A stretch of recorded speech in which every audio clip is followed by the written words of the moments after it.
(2001) 스페이스 오디세이의 작가로 유명한 아서 C 클락은 이렇게 이야기하였습니다. 두 가지 가능성, 전 우주 속에 우리만 있는지 아닌지 둘 다 똑같이 무섭다. 우리 인류의 과학기술이 진보하고 발전할수록 저 너머 또 다른 누군가가 그것을 계속 지켜보면서 경고의 메시지라도 보내지 않을까 걱정이 되기도 합니다. 비즐라 FM Sci-Fi is Dead 나잠수입니다.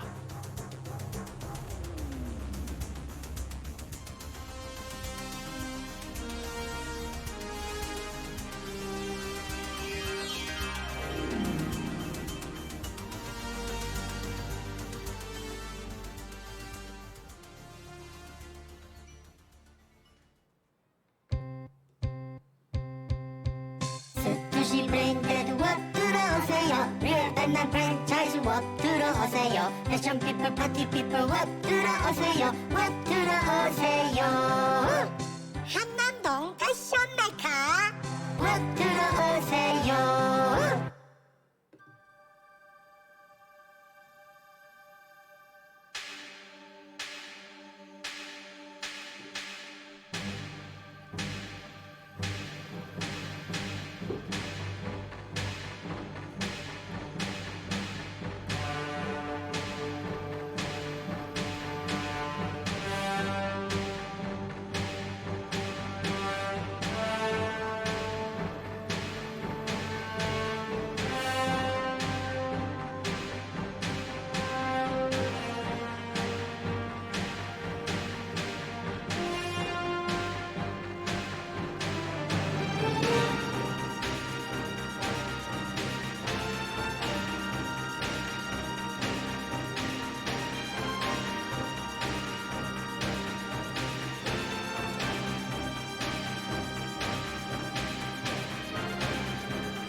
(80년대는) 여러모로 영화사의 큰 이정표 중에 하나입니다.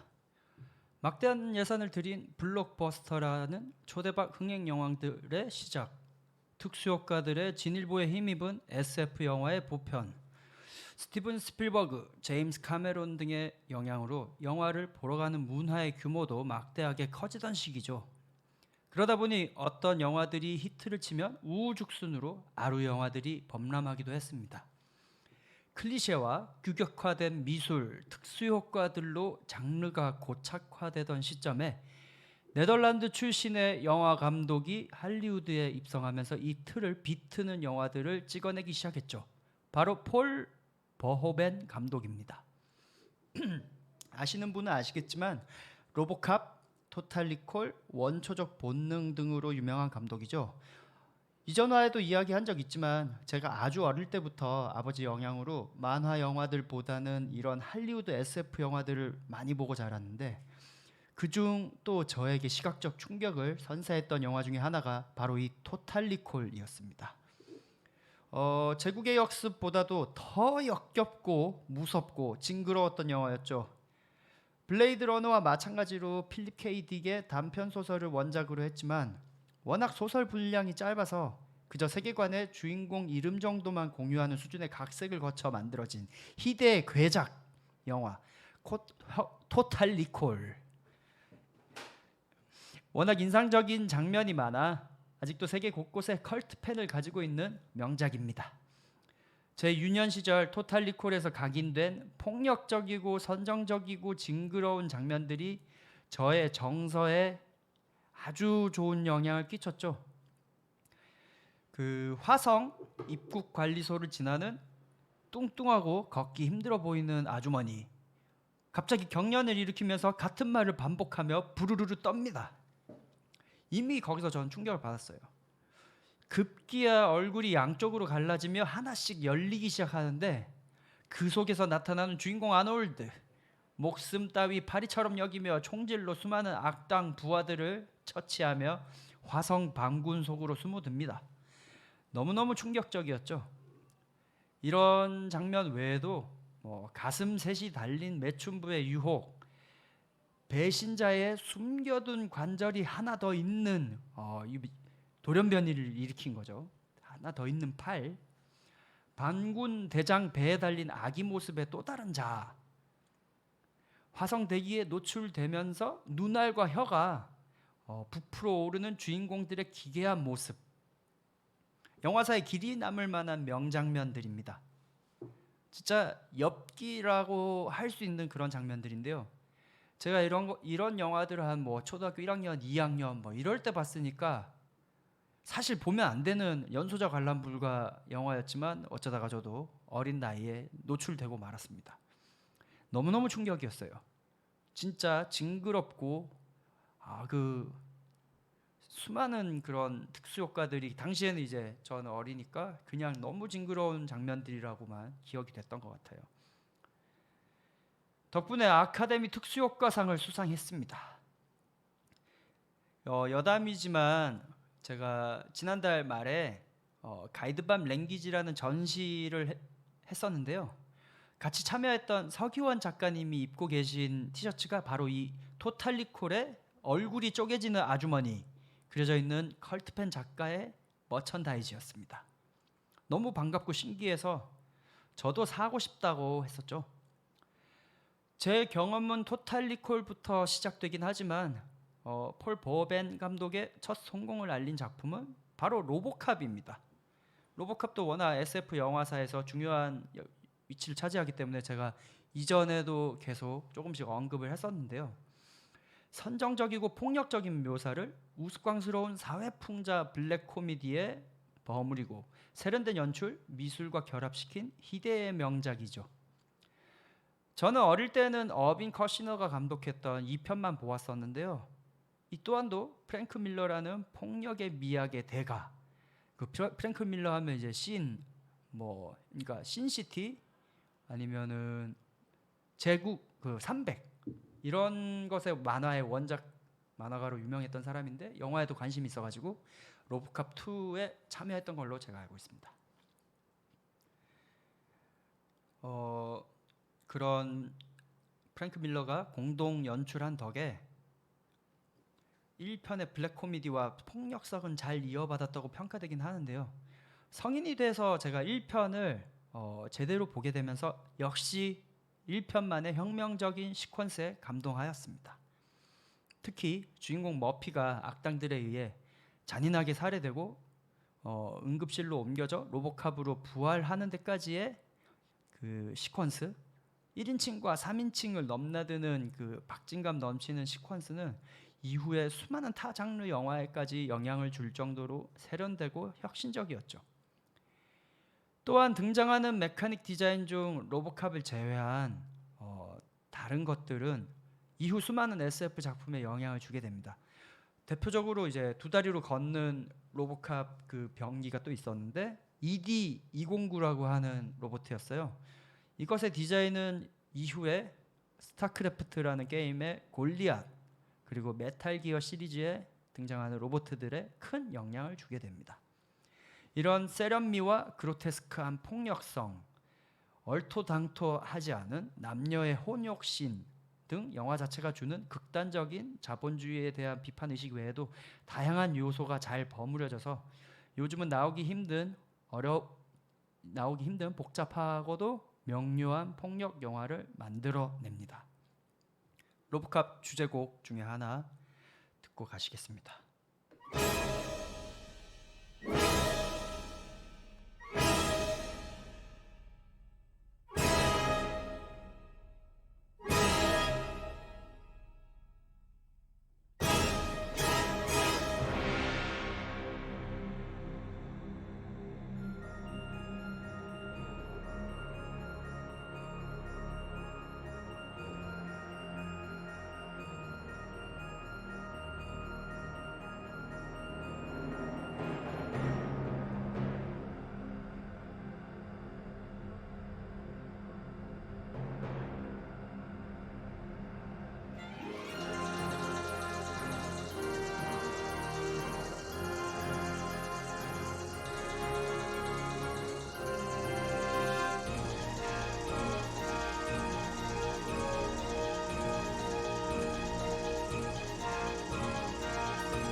로보캅 OST 중 락샵이라고 하는 노래였습니다. 또 다른 유명한 80년대 거장 존 카펜터, 괴물에서 특수효과를 담당했던 그 영화가 이제 특수효과 때문에 아주 유명했거든요. 특수효과를 담당했던 롭 보틴이 이 로보캅에서도 그리고 토탈 리콜에서도 그로테스크한 아날로그 특수효과들을 많이 만들어냈는데요.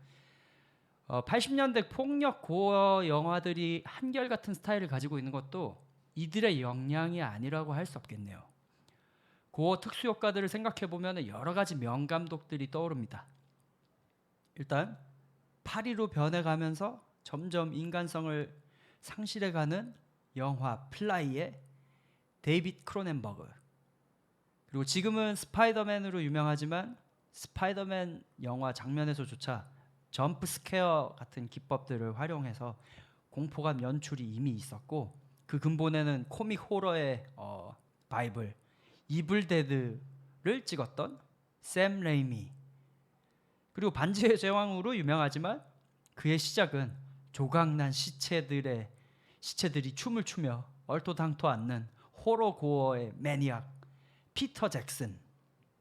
그 외에도 뭐 매니아들은 좋아하시겠지만 뭐 트로마 픽처스의 턱식 어벤져나 가부키초맨 같은 엽기 B급 영화들에서 느껴지는 그런 고어한 시각적 공통점이 그 시대의 스타일을 좀 묶을 수 있도록 하는 것 같아요. 이런 특수 효과가 같은 시대감으로 묶이기 쉬운 이유는 터미네이터 2 주라기 공원부터 시작된 3D CGI의 혁명으로 인해서 아날로그 애니메트로닉스와 스톱모션 기법이 90년대부터는 거의 멸종했다고 해도 과언이 아니기 때문인데요. 시대에 대한 향수 때문인지 요즘 영화에서도 이 시절 아날로그 기법들을 보고 싶은 마음이 저도 많이 들긴 합니다. 그래도 타란티노나 로버트 로드리게스 감독의 그라인드 하우스 같은 프로젝트들이 이 시절의 향수를 잘 오마주해서 지금까지도 뭐 플래닛 테러 같은 명작들은 저의 눈을 즐겁게 하는 영화이긴 해요. 그렇지만 아날로그 특수효과 장인들의 명맥이 끊어지고 있다는 느낌은 어쩔 수 없긴 하네요. 앞서 언급했던 80년대 고어의 거장 존 카펜터 감독이 작곡가로도 상당히 파이오니어였다는 걸 아십니까? 재미있는 사실은 The Rise of the Synth라는 제목부터 덕후스러운 다큐멘터리의 나레이터로 존 카펜터가 참여했었고, 수많은 전자음악가들을 인터뷰했죠. 또한 저도 자주 트는 노래들이지만 텐저린 드림, 조르지오 모로더, 반젤리스 등등 전자음악의 시조세들에게 받은 영향을 많이 자랑하곤 했습니다. 본인이 감독한 다수의 영화에서도 음악으로 참가해 만든 사운드 트랙 및 레코드들이 매니아들에게 컬트적 인기를 끌었었는데요. 다행히 21세기 들어서 데스 왈츠라는 레코드 회사에서 이들 대부분을 리슈하는 바람에 매니아들의 찬사를 얻고 있습니다. 존 카펜터의 명곡들 한번 들어보시죠.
Sci-Fi is Dead 나잠수입니다. 존 카펜터의 숨겨진 명곡, 아주 유명한 The Thing, 한국 제목으로 괴물이라고 하는 영화의 사운드 트랙이죠. 들어보시면 아시겠지만 신디사이저로 만들어진 이게 1982년 영화인가 그런데 아주 그 신서사이저를 활용해서 OST를 만드는 선구자적인 역할을 했던 것 같습니다. 추석이 얼마 남지 않았네요. 어릴 때 제가 명절을 가장 기다렸던 이유는 세뱃돈이나 보고 싶은 친척들에도 있었지만 무엇보다도 명절 특집 영화를 TV에서 해줬기 때문인데요.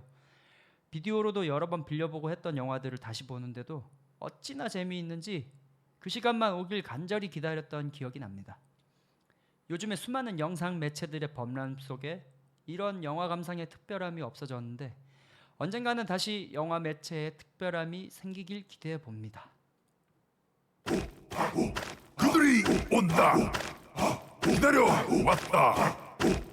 송수동 핫플레이스 러스 스테이션. 대피 힙스터 주정뱅이 환영.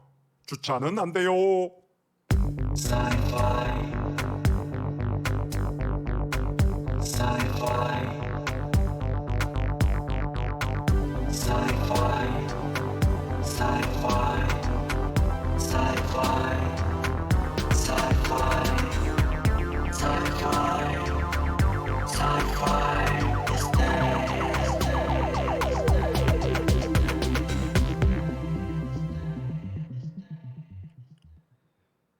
이번 코너는 지난 시간에 이야기했던 유사과학에 대한 이야기가 반응이 좋아서 공상과학기술에 대한 소개는 조금 미뤄두고 바로 유사과학에 대한 이야기를 이어서 해보는 시간으로 정했습니다. 저번 시간에도 이야기했지만 유사과학이란 무엇일까요? 스웨이도 사이언스. 사이비과학이란 과학적 반법론에 의한 연구와 증명 없이 관계없는 내용이 포함되었음에도 과학적인 것처럼 주장하거나 그것을 받아들이는 대상, 그리고 사이비를 받아들이게 만드는 이론이나 주장을 말합니다. 예를 들면 음이온 발생 제품, 게르마늄 옥장판, 전자파 차단 관련 상품, 원적외선 발생 등을 이용하여 마케팅하는 것들이 우리 주변에서 흔히 볼 수 있는 유사과학의 사례라고 할 수 있겠네요. 지난번엔 게르마늄과 음이온 마케팅에 대해서 이야기했었는데 오늘은 더 흔한 유사과학의 사례인 전자파 차단에 대해 다뤄보도록 하겠습니다. 아주 유명한 미국 드라마 브레이킹 배드의 스핀오프 베터 콜 사울을 보면 주인공 지미의 형 찰스가 전자파 공포심으로 인해서 전화기랑 전기를 집에서 모조리 없애고 호일로 된 이불을 덮고 지내는 것을 볼 수 있습니다. 유사과학이 정신을 지배한 좋은 예시였죠. 일단 먼저 전자파라는 단어부터 규명해 봐야겠습니다. 사실 전자기파라는 더 과학적으로 통용되는 용어가 있습니다만 전자파라는 단어도 전자기파를 줄여 표현하는 단어에 불과하죠. 어릴 때 LCD 모니터가 없던 시절, CRT 모니터를 사용하던 시절에 이제 전자파, 정전기 방지용 필터 같은 걸 집집마다 많이 쓰곤 했어요. 그게 이제 CRT 모니터 앞에다가 달아 붙이는 약간 유리판, 플라스틱 판 같은 거였는데 투명한 거. 음극선관, 그러니까 캐소드 레이 튜브, CRT는 실제로 디스플레이 표면에 정전기가 많이 쌓여 있었고 그 정전기가 쌓인 곳을 손으로 대보면 어딘가 기분 나쁜 느낌이 있었죠. 이게 약간 지잉지잉하면서 이렇게 털도 곤두서고 게다가 뭔가 눈의 피로함? 이게 LCD에서는 그런 현상이 없지만 CRT 모니터는 사실 굉장히 빠른 속도로 깜빡이는 거거든요. 그런 눈의 피로함 때문에 전자기학에 관심이 없는 일반인에게 전자파라는 존재가 기분 나쁜 어떤 에너지장 같은 걸로 느껴졌을 것입니다. 실제로 음극선관은 강한 자기장으로 가속된 전자를 가두어 화면에 쏘는 일종의 입자가속기이기 때문에 높은 전압의 위험한 부품도 많았고 좀 깨지기 쉬운 유리로 만들어졌다던가 무겁다던가 이런 위험한 부분이 많았었죠. 그에 대응해서 전자파 차단 필터들이 인기가 많았던 것이고, 전자파에 대한 인식은 이제 휴대전화가 보편화되면서 더욱 커지게 됩니다. 지난 시간에 잠깐 이야기했던 것처럼 전자기파라는 것은 열 등의 에너지에 의해 양의 전하를 띠는 원자핵과 음의 전하를 가진 전자 사이의 전위의 흐름에 이 에너지에 의해 유도된 전기장과 자기장의 변화가 파동의 형태로 반복되어 특정 주기를 가지는 방사형의 에너지를 말합니다. 주파수 및 가지고 있는 에너지 양에 따라 전파, 마이크로파, 적외선, 가시광선, 자외선, X선, 감마선까지 소위 우리 흔히 빛이라고 하죠. 빛이라고 불리는 바로 그것이 전자기파입니다. 그러니까 전자기파라는 것은 빛, 그냥 빛이라고 봐도 무방해요. 이게 이미 19세기에 이런 빛이라고 하는 존재가 전기장과 자기장 사이에 오묘한 흐름에 따라서 만들어진다는 게 밝혀져 있었고, 그로 인해서 양자역학이 탄생하게 되는 거거든요. 그런데 이런 전자기파들 중에 인체에 유해한 영향을 미치는 것으로 밝혀진 파장의 빛은 가시광선 바깥에 자외선, 그리고 X선, 감마선 등의 전리방사선이라고 불리는 영역의 고에너지 빛입니다. 이들 고에너지 방사선들은 인체의 세포를 파괴하고 변형을 일으키며 심한 경우 DNA를 파괴해서 신체 재생 능력을 방해하죠. 그런데 이들 고에너지 방사선들은 애초에 위험한 에너지로 분류되어 있기 때문에 이런 방사선을 뿜어내는 것은 일상에서는 찾아보기 어렵습니다. 사실 논란이 되는 것은 휴대전화나 위성, 무전기, 와이파이 등등이 사용하는 파장이 길고 주파수가 낮은 전파 영역에 대한 부분이죠. 이게 전자파라고 하니까 전파 뭐 이런 느낌의 그것도 있고, 휴대전화를 오래 쓰면 정자수가 감소한다, 뭔가 몸에 안 좋다, 왜냐면 얼굴에 계속 붙이고 있으니까 그런 생각을 할 법도 합니다.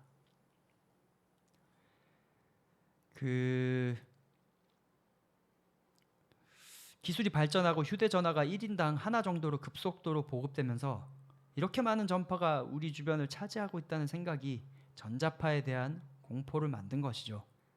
그런데 실상은 태양에서 방출되는 전체 전자기파의 에너지가 지구상에 있는 휴대전화가 발생시키는 전자기 에너지보다 월등히 높습니다. 지금도 논란은 있지만 우리 주변 일상에서 절대적으로 전자기장 에너지가 인체에 위험할 정도인 것은 없다고 밝혀진 상태죠. 학자들에 의해서. 지금도 논란이 있는 부분은 사실 고압 송전탑 아래에는 이제 워낙 높은 전압으로 에너지가 흐르기 때문에 그 주변의 대기를 이온화를 시키는 그런 현상으로 인해서 충전 전하라고 합니다. 이 정전기를 일으키는 고압의 에너지, 이 충전 전하가 높을 수 있어서 정전기 같은 현상도 발생하고, 표면 대기를 이온화할 때 내는 소음, 그러니까 징 하는 소리도 있잖아요. 이런 게 이제 워낙 고압으로 전기가 흐르면서 주변 공기에 영향을 끼치면서 생기는 소리거든요. 근데 그런 소리가 굉장히 무섭잖아요. 그런 소음 때문에 주는 공포감, 그리고 송전탑 주변의 암 발생률을 높인다는 그런 어떤 일부 학계의 보고. 근데 이제 여전히 송전 주파수는 극도로 낮고 파장이 긴 영역이에요. 왜냐하면은 우리 집에서 쓰는 전기가 교류 전원이잖아요. 이 교류 전원이라고 하는 거는 전기가 플러스 마이너스가 왔다 갔다 한다는 뜻이거든요. 지금도 계속 왔다 갔다 하고 있는 건데 그거의 주파수가 60Hz입니다. 60Hz라고 하는 것은 정말 너무 낮은 에너지에 너무너무 긴 파장을 가진 전파 중에서도 굉장히 저주파인 영역이거든요. 그렇기 때문에 전자기파의 에너지 형태로 인체에 유해한 영향을 끼치는 그런 것은 방출하고 있지는 않아요. 휴대전화가 논란이 되는 이유는 이들 저주파 영역보다는 몇천 몇만 배 높은 주파수의 기가헤르츠 대역에서 통신하기 때문이긴 한데, 이 영역도 사실 그다지 인체에 영향을 전혀 주지 않는 전파의 영역입니다. 그렇기 때문에 유의미하게 건강에 유해하다고 밝혀진 부분은 아직 없어요. 사실 어떤 영역의 전자기파라도 막대한 에너지로 방사하면 신체를 통과하지 않고 흡수되는 에너지가 있긴 합니다. 그런 흡수되는 에너지는 열에너지라는 형태로 바뀌어서 신체가 유해하기 전에 그 주변이 이미 그런 에너지로 인해 온도가 오르고 다른 변화들이 생기겠죠. 신체뿐만 아니라.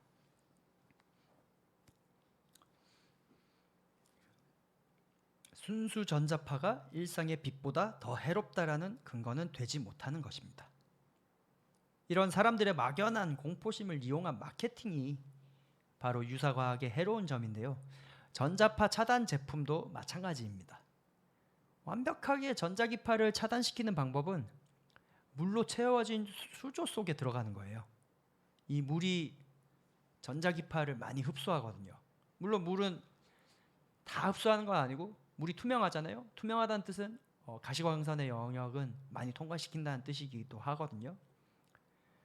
그렇게 물로 채워진 수조 속에 갇혀 있거나 아예 금속으로 밀봉된 방호복을 입는 수준이 아니면은 전자기파를 차단하기는 어렵습니다. 전파는 워낙 파장이 길기 때문에 직진을 하는 게 아니라 온 물체를 회절해서 각종 곳곳으로 퍼져나갈 수 있게 돼 있거든요. 그렇기 때문에 아무리 벽 뒤에서 무전기를 켜도 무전기가 작동이 되는 겁니다. 단순히 거리 때문에 무전기가 작동이 안 하는 거죠. 그러니까 결국 스티커나 얇은 무슨 상품 이런 걸로는 어림도 없는 가짜 상품이라고 제가 말씀드릴 수 있습니다. 이런 전자기장에 대한 사실 제가 좋아하는 뮤지션의 노래가 있는데요. 한번 들어보시겠습니다.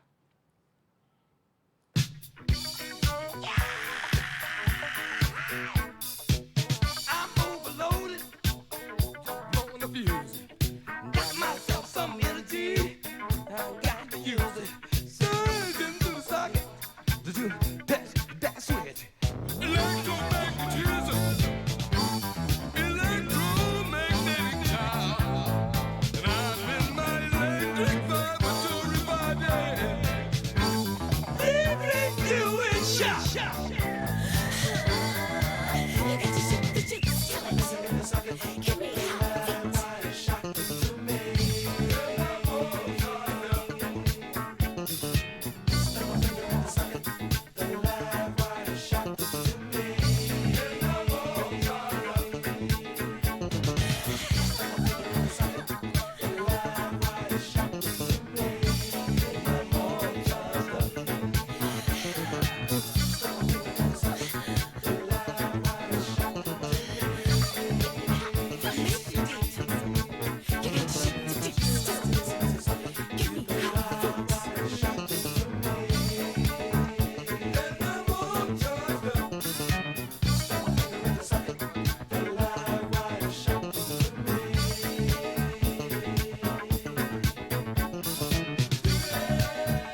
조지 클린턴의 펑카델릭, 일렉트로 큐티 듣고 오셨습니다.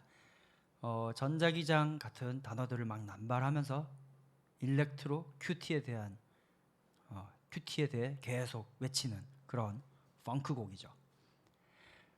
전자파의 영역이야말로 논란의 여지가 여전히 있는 부분이지만 애초에 합리적으로 사고하기만 해도 논파가 되는 유사과학은 매우 많습니다. 대표적으로는 선풍기 사망설 같은 게 있겠죠. 사실 유사과학이라기보다는 도시전설 같은 이야기인데요. 선풍기를 켜두고 자면 선풍기 앞에 공기가 없어져서 질식사한다는 괴담이죠. 오래전 선풍기가 보급되던 무렵부터 쌓인 오해가 오히려 언론의 잘못된 보도 이런 것들로 인해서 사망설로 발전한 것이라고 해요. 그리고 요즘은 MBTI의 등장으로 자리를 잃었지만 8, 90년대에 유행했던 바이오리듬도 과학적으로는 근거가 전무한 일종의 사주팔자 같은 것인데요. 결국 태어난 날을 기준으로 인간의 신체 및 정신 상태가 주기를 가지고 변화한다는 것입니다. 문제는 이런 바이오리듬이 마케팅과 만나 수많은 유사과학 제품으로 선보였었다는 것이죠. 아직도 기억납니다. 사촌 형이 바이오리듬을 알려주는 전자시계를 굉장히 자랑했던 기억이 나요. 그런 것부터 핸드폰 앱까지 사람의 행동과 마음을 유사과학에 의존해 움직인다는 것이 저 같은 과학을 사랑하는 이들에게는 화가 날 만한 부분인 것 같습니다. 도시전설급의 유사과학 말고도 현재까지 검증에 있어서 논란이 있는 부분은 제 생각에는 유전자 변형 작물에 대한 것인 것 같아요. 이제 GMO라고 불리는 이런 작물이 인체에 유해한가에 대한 논란이죠. 과학적으로는 현재까지 인체의 유해성을 입증하는 결과가 나오지 않고 있고 잠정적으로 판매가 허용된 GMO 식품 자체는 유해하지 않다고 결론 난 것이 학계의 통설이긴 합니다. 유전자 조작이라는 키워드가 주는 막연한 공포, 그러니까 옛날부터 SF 영화, 사실 이런 데서는 SF 영화가 좀 악영향이 있는 것 같아요. 유전자 조작으로 발생하는 디스토피아 이런 것들이 주는 막연한 공포, 그런 것들이 환경단체나 일반 시민들에게 영향을 끼치는 것이라고 생각합니다. 그러나 인체에 대한 유해성 외에 유전자 조작 재배로 인해서 작물에 의도되지 않은 유전자 오염을 우려하는 목소리는 높습니다. 이런 유전자 오염은 사람에게 소화장애나 알레르기를 일으킬 수도 있는 단백질을 만들어낼 가능성이 있기 때문인데요. 다행히도 환경단체들이 엄격한 감시와 통제로 각 국가들이 GMO에 대해 철저한 검증으로 유통하고 있기 때문에 이런 경우 환경단체들에 대한 학계의 반박이 종종 있곤 한데 환경단체의 필요성에 대해서 다시금 느끼는 부분이긴 합니다. 이런 유전자 조작에 대한 노래하면 또 떠오르는 노래가 있죠. I got loyalty, got royalty inside my DNA. Cocaine quarter piece, got war and peace inside my DNA. I got power, poison, pain, and joy inside my DNA. I got hustle, though ambition, flow inside my DNA. I was born like this and sworn like this, immaculate conception. I transform like this, perform like this, wish out you a new weapon. I don't contemplate, I meditate, then off your fucking head. This that put the kids to bed. This that I got realness, I just kill shit cause it's in my DNA. I got millions, I got riches building in my DNA. I got dark, I got evil that rot inside my DNA. I got off, I got trouble, some heart inside my DNA. I just win again, then win again like Wimbledon I serve. Yeah, that's him again, the sound that engine in is like a bird. You see fireworks and Corvette tires skirt the boulevard. I know how you work, I know just who you are. See, use a bitch, your hormones probably switch inside your DNA. Problem is, all that sucker shit inside your DNA. Daddy probably snitch, heritage inside your DNA. Backbone don't exist, born on side a jellyfish I gauge. See my pedigree, most definitely don't tolerate the front. Shit I been through probably offend you, this is Paula's oldest son. I know murder, conviction, burners, boosters, burglars, ballers, dead, redemption, scholars, fathers dead with kids and I wish I was fed. Forgiveness, yeah. Soldier's DNA, born inside the beast. My expertise checked out in second grade. When I was 9, on sale motel, we didn't have nowhere to stay. At 29, I've done so well, hit cartwheel in my estate. And I'm gon' shine like I'm supposed to, antisocial extrovert. And excellent meaning extra work. And absentness, what the fuck you hurt? And struck my nerve, and that's a riff gonna be this case. The reason my power's here on earth. Salute the truth and the prophecy. I got loyalty, got royalty inside This is my why DNA. I say that hip-hop has done more damage to young African Americans than racism in recent years. I live about my DNA. This is my heritage, all I'm inheriting. Money and power, the mecca emeritus. Tell me something, you motherfuckers can't tell me nothing. I'd rather die than to listen to you. My DNA not for imitation, your DNA an abomination. This how it is when you in the matrix, dodging bullets, reaping what you're sowing, stacking up the footage, living on the go and sleeping in the villa, sipping from a Grammy, walking in the building, diamond in the ceiling, marble on the floors, beaches out the window, peeking out the window, baby in the pool, Godfather goes, only Lord knows. I've been going hammer, dodging paparazzi, freaking through the cameras, eat it for $4, Brock wearing sandals, yoga on a Monday, stretching to November, watching all the snakes, curving all the fakes, phone never own, I don't conversate, I don't compromise, I just penetrate, sex, money, murder, these are the breaks, these are the times, level number 9, look up in the sky, tennis on the way, sentence on the way, Kenneth on the way, motherfucker, I got winners on the way, you ain't shit without a buddy on your belt, you ain't shit without a ticket on your plate, you ain't sick enough to put it on yourself, you ain't rich enough to hit the light escape, tell me when destruction gonna be my fate, gonna be a fate, gonna be a fate, peace to the world, let it rotate, sex, money, murder, our DNA. 스투시 브랜드 워 들어오세요 리얼 단난 프랜차이즈 워 들어오세요 패션 피플 파티 피플 워 들어오세요 워 들어오세요 한남동 패션 메카 워 들어오세요 Sci-Fi is Dead 나잠수입니다. 이제 세 번째 음악과 테크놀로지 시간입니다. 오늘은 80년대 사운드의 또 다른 핵심 리버브 사운드에 대해 알아보겠습니다. 리버브레이터라고 불리는 이것은 음의 잔향을 인공적으로 만들어내는 장치입니다. 원래 콘서트홀이나 강당, 동굴, 화장실 같은 곳은 그 공간만의 울림들을 가지고 있죠. 음이 각 벽의 재질에 반사돼서 우리에게 어느 정도 딜레이를 가지고 느리게 도달하는 소리가 쌓여서 그런 잔향음이 만들어지는 것인데요. 오케스트라가 발달하기 시작하면서 이런 관현악 협주를 효과적으로 아름답게 들리게 하기 위한 콘서트홀의 설계는 18세기부터 이어져 내려옵니다. 공간의 잔향이 만들어내는 효과는 그야말로 아름답죠. 어떤 그런 것들이 심상이나 또 홀리함 이런 것들을 만들어내고요. 그러다가 20세기에 들어서면서 연주를 기록할 수 있게 되었고 실제로 들리는 이 아름다운 잔향을 어떻게 담아낼 것인가 많은 엔지니어들이 고민하였습니다. 그러나 옛 레코딩 스튜디오가 콘서트홀의 규모가 아닌 이상 아름답게 울리는 잔향을 담기는 불가능했죠. 이를 최초로 인공적으로 만들어낸 사람이 요즘까지도 전 세계 레코딩 업계에서 큰 영향력을 가지는 유니버설 오디오의 시초, 유니버설 스튜디오의 빌 푸트넘이라는 사람입니다. 이 푸트넘 아저씨는 1947년에 하모니 캐츠의 팩 온 마이 하트를 녹음하면서 당시 유니버설 스튜디오의 화장실을 이용해서 인공적인 잔향을 얻는 발상을 해내게 됩니다. 이제 어떻게 하는 방식이냐면 화장실에 스피커를 설치해요. 그래서 미리 녹음된 소리를 화장실을 향해 틀고 그걸 다시 마이크로 받은 것이죠. 녹음을. 이것이 요즘까지도 리버브의 종류 중에 하나로 불리는 에코 챔버라는 방식입니다. 이에 영향받아 유수의 레코딩 스튜디오들이 멋진 잔향음을 내는 에코 챔버들을 설계했고 그 방들만의 시그네처 사운드가 생겨서 지금까지도 수많은 리버브 기계들이 흉내내는 전설로 남게 되었죠. 그러면 한번 푸트넘 아저씨가 레코딩할 때 썼던 에코 챔버가 최초로 들어간 노래 하모니 캐치의 팩 온 마이 하트 들어보겠습니다.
지금 들리는 리드 사운드가 이제 에코 챔버를 통해 잔향감을 얻은 부분이죠.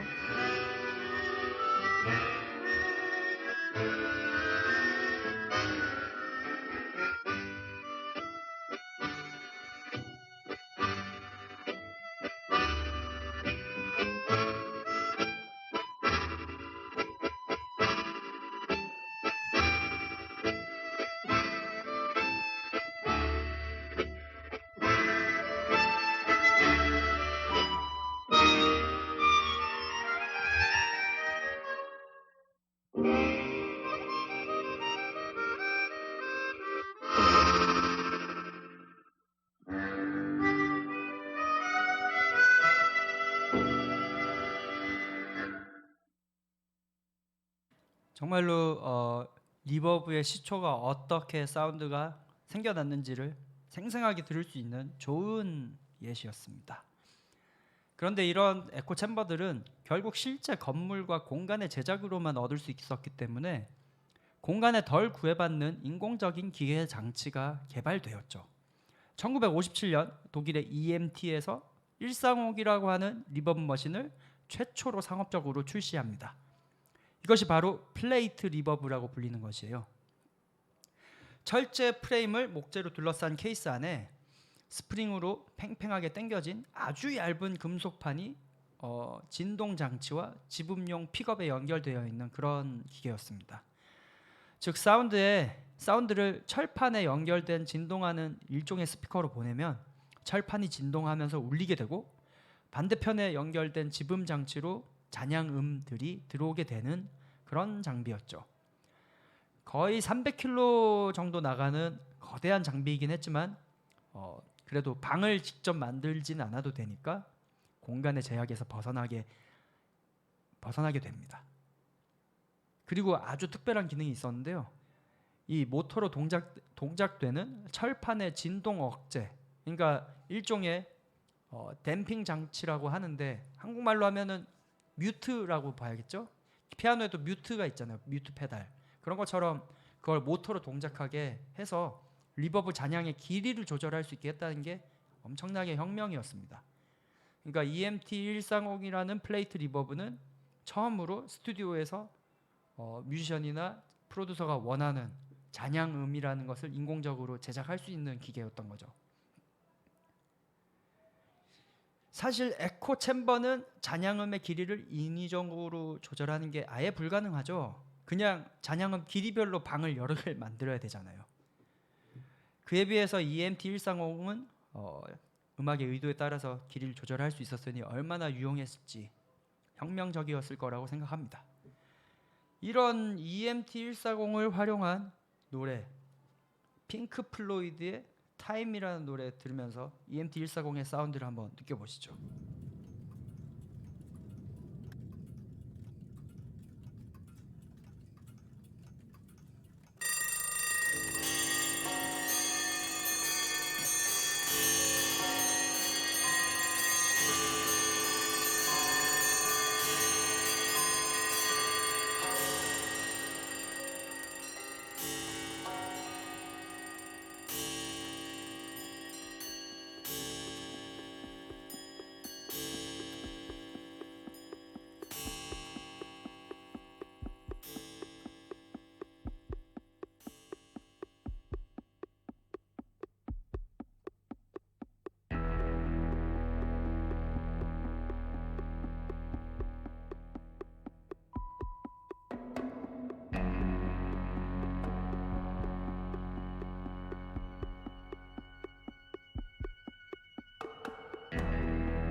핑크 플로이드의 타임 듣고 오셨습니다. 이 인트로에서 느껴지는 어떤 엄청난 그 리버브 사운드, 그 몇 가지 악기에서만 딱 리버브 사운드가 들렸었죠. 그게 바로 플레이트 리버브 EMT140의 소리입니다. 에코 챔버 시절에 비하면 좀 더 모던하면서 공간감을 가진 사운드인 것을 알 수 있는데요. 에코 챔버보다는 제약도 덜하고 월등한 기능과 활용성을 보여주긴 했지만 플레이트 리버브는 여전히 뮤지션들이 직접 사용하기엔 크기도 너무 컸고 환경에 너무 민감하고 가격도 너무 비싸 전용 방이 필요하기도 하고 그랬습니다.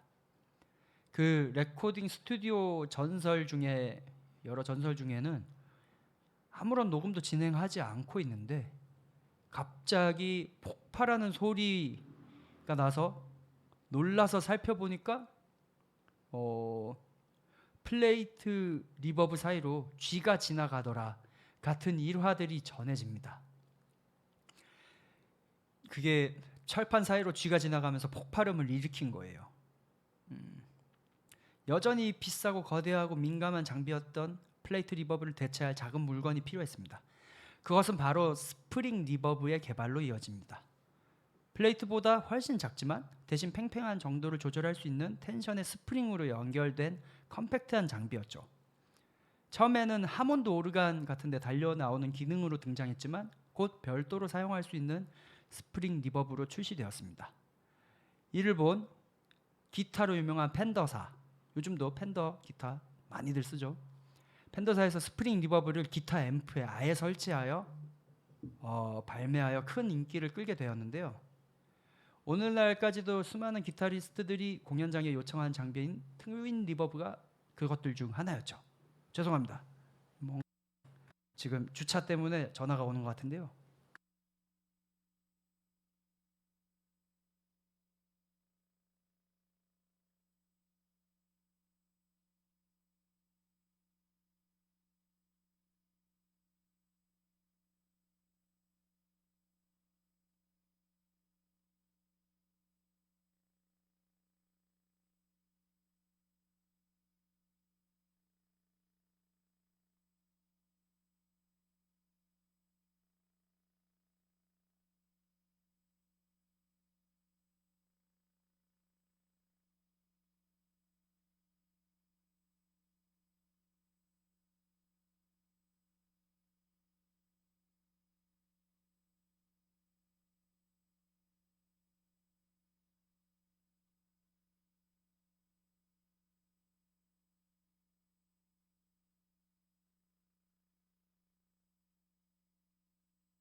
죄송합니다. 예기치 않은 상황이 발생해서 잠깐 방송이 중단됐는데 일단은 그대로 읽도록 하겠습니다. 그래서 이런 스프링 리버브를 기타 앰프에 아예 설치한 게 요즘도 수많은 기타리스트들이 여전히 공연장에 요청하는 트윈 리버브라고 하는 앰프죠. 60년대 서프록에서 이런 스프링 리버브가 어떻게 기타 사운드를 변화시키는지 잘 알 수 있습니다. 그런 대표곡들 중 하나인 딕데일의 미스 로우 듣고 오겠습니다.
이런 악기 자체의 사운드로 만들어지는 그런 소리들이 스프링 리버브의 주된 목적이었죠.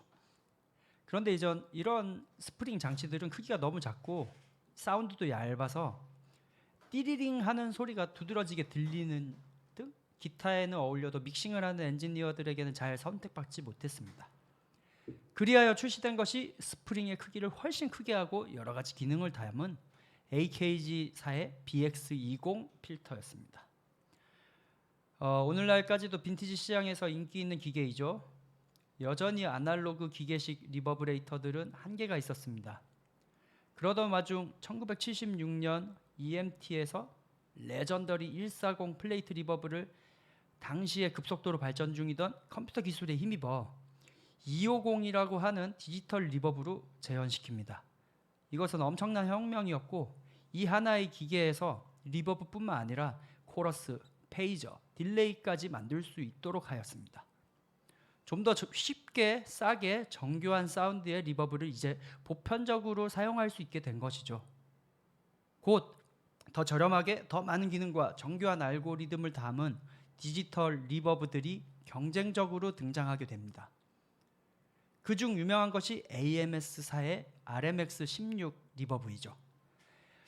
근데 이제 이것은 곧 다가올 범죄 수준의 리버브 남용.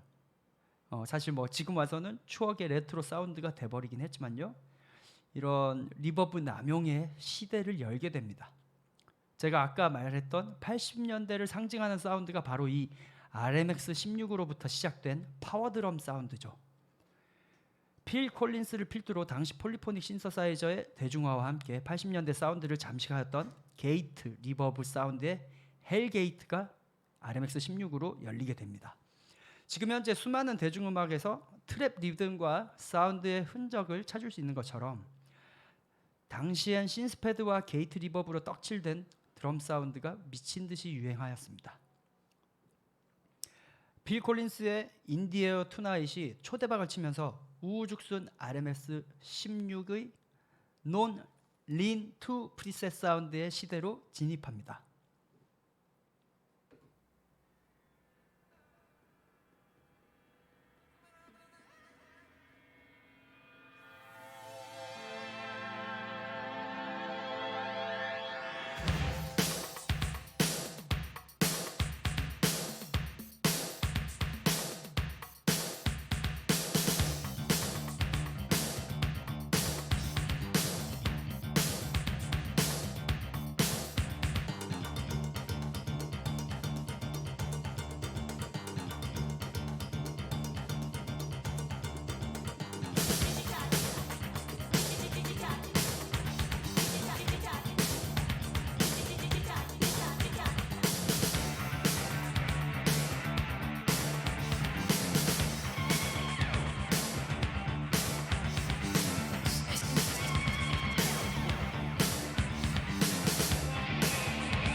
RMS16의 초창기 사용자였던 호렌 오츠의 댄스 온 유 니스의 댄스 리믹스였습니다. 지금은 저도 그렇고 레트로 사운드로서 자주 선택받는 사운드이지만 당시 음악 애호가들에게는 매우 비판받던 틀에 박힌 사운드였죠. 이런 사운드가 만들어진 계기가 기능의 필요에 의해서가 아니라 기술과 장비의 혁명이 우선되었다는 것이 아이러니하면서도 아주 재밌습니다. 지금 시대에 적용해서 생각해보면 AI로 제너레이트된 사운드와 음악이 앞으로 도배될 것이라는 예감이 강하게 드는데요. 지금은 혁명적이라고 일컫는 이런 기술과 음악 경향들도 어느샌가 보면 시대감을 형성했던 추억의 향기로 남을지도 모르겠네요. 그럴수록 시대적 흐름과 상관없는 나만의 사운드를 유지하는 것이 답이 아닌가 생각이 듭니다. 80년대 사운드에서 그 영향을 크게 받은 제 음악 핑클립스, 물론 리버브로 떡칠된 노래는 아니지만 어쨌든 제 음악 핑클립스 들으면서 오늘 방송 마치도록 하겠습니다. 즐거운 추석 보내도록 하세요.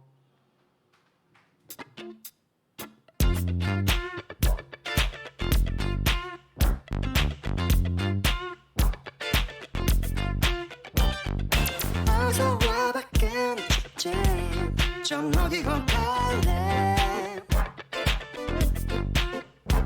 시선은 이미 your pink lips 마주쳐 your eyes 살짝 붉게 물든 뺨 미쳐버릴 것 같네 yeah. 너의 도톰한 pink lips 너도 원해 my kiss 윗니 아랫니 어금니 지나 입천장의 곁에까지 아직 차왔다야 날 시켜줘 우리의 온도는 같아져 Won't you take me with your sexy pink lips I want you to turn me on by your fluid pink lips I want you to take me with your sexy pink lips I want you to turn me on by your fluid pink lips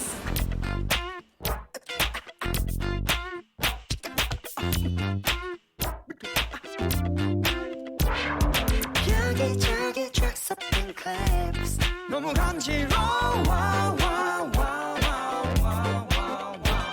아무것도 보이지 않아 네 거친 숨소리와 땀에 젖은 살소리만 번개 동산을 지나 깊은 걸작이를 지나 엉뚱한 미소까지 아직 차가웠다야 날 시켜줘 우리의 온도는 같아져 Won't you take me with your sexy pink lips I want you to turn me on by your fluid pink lips I want you to take me with your sexy pink lips I want you to turn me on by your fluid pink lips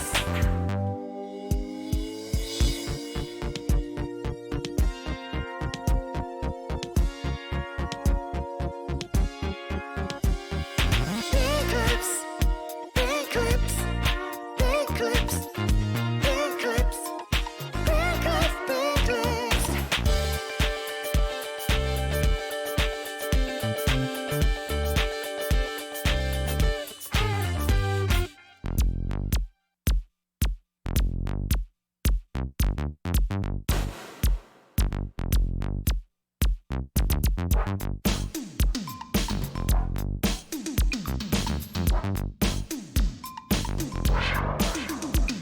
날 꼼짝없이 물가득해서 찔없이 흔들어줘 제발 With your pink lips 넌뭘 같지 않지만 지금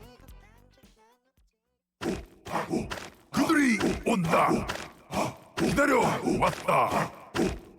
송수동 핫플레이스 러스 스테이션. 대피 힙스터 주정뱅이 환영. 주차는 안 돼요.